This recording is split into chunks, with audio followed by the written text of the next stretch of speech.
3 lessons I've learned from my own experience with transitions.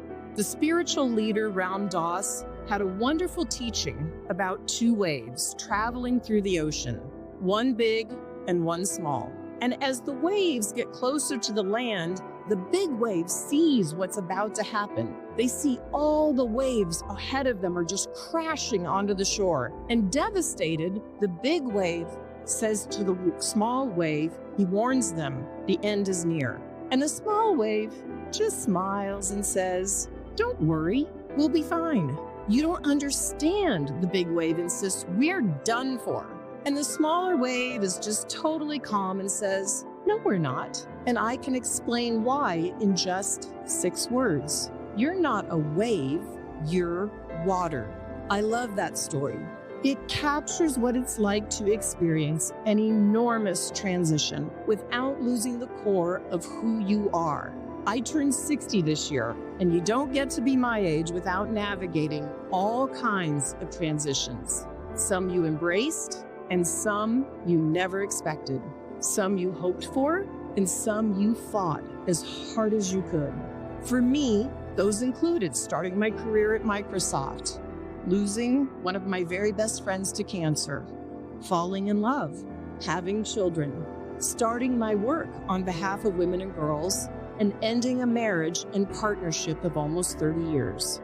And very recently, making a major career shift. In each case, there was a moment that I felt like that big wave, terrified that life as I knew it was about to be over. But I always made it to the next day. And so will you. And I've learned that the next day is when the real work begins. Because what we do the next day is what makes us who we are.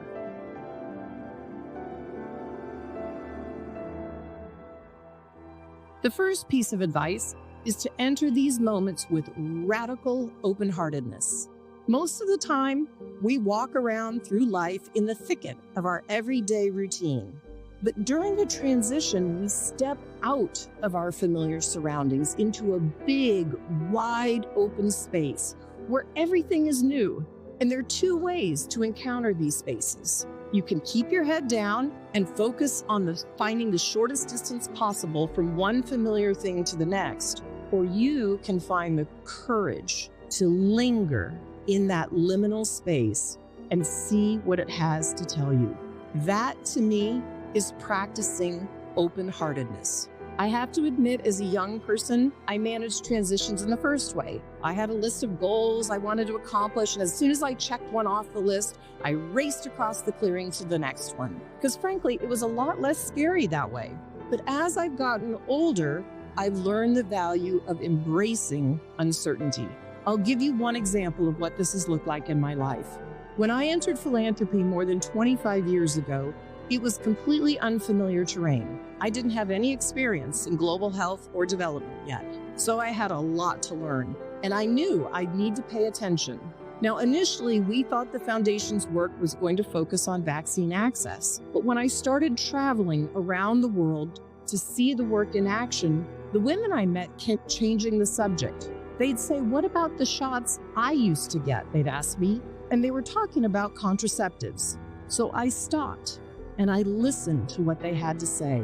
And soon I was talking about contraceptives on almost all my trips and continuing those conversations back home with my team. And those conversations led to others. I learned how much society benefits when women are able to make their own decisions, control their own resources, and direct their own futures. And I began to focus my efforts there instead. I think back now to those early trips with such gratitude because the women I met took me in a new direction and they led me to my life's work. So I imagine most of you are graduating today with big plans for yourselves. Higher degrees to earn, causes to advance, companies to start, industries to disrupt. Those big, bold plans are wonderful, and the world needs you. But my advice is to leave some room for those plans to change. Resist the idea that anything you've done here at Stanford has already locked you into one path or any one kind of career. Be excited about the fact that you will encounter possibilities you haven't even imagined, and be willing to let what you learn shift your thinking about what you're here on this earth to do. Remember that once the wave learns to call itself by a different name, once it realizes it's not just a wave, but it is water, it becomes free to take on new forms. And the same is true for you. That brings me to my second piece of advice, and it's quite short. Find your small wave. In the story about the waves, the smaller wave is the hero because it helps the big wave see things another way. In fact, the small wave isn't small at all. It has the perspective on the big wave that the big wave doesn't have on itself. No matter who you are or where you are in life, the small wave is an incredibly valuable thing to have. Different people will play that role for you at different times in life. In the early days of my career, that person was a colleague named Charlotte.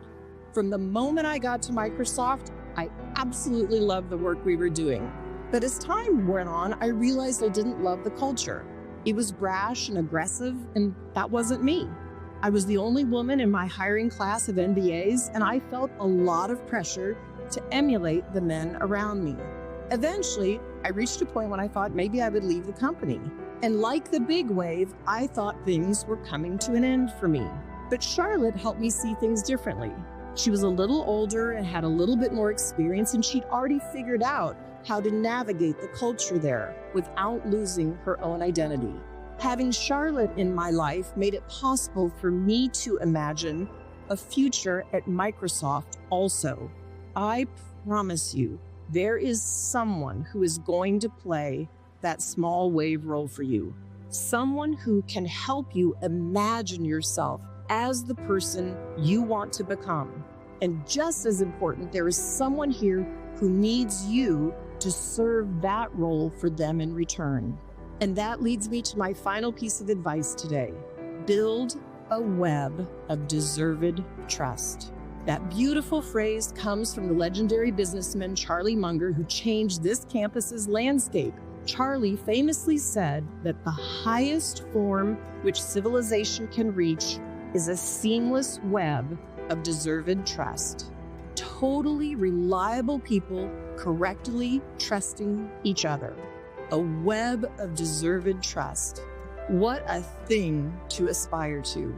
As a society, we aren't always set up to feel responsibility for the person who's next to us or the person who's on the other side of a divide or a debate, especially not right now. But we need each other. No matter who you are, there will be moments in your journey when you need to be carried or when someone else will need you to carry them. When my good friend John died at age 37, I was one of a small group of people who tried to carry his wife, Emmy, to the other side of her grief. 3 years ago, when my marriage ended, she was one of the people who carried me to the other side of mine. That bond between us is incredibly profound. But of course, what Charlie was talking about was much bigger than that. A whole society based on that kind of relationship. A bond so strong and reciprocal, but multiplied millions and billions of times over. You've borne witness to many painful reminders of how the world is still falling short of that vision. But you have also demonstrated just how ready you are to be the force for progress the world needs. And together is how you'll make the broken things whole again. I hope you'll think of everyone who helped you reach this milestone today and vow to pay forward the investments they made in you. Most of all, I hope you will step forward into the future with radical open-heartedness, emboldened by the wisdom and perspective of the smaller, wiser waves that travel with you, committed to expanding the seamless web of deserved trust you have already begun to weave around you.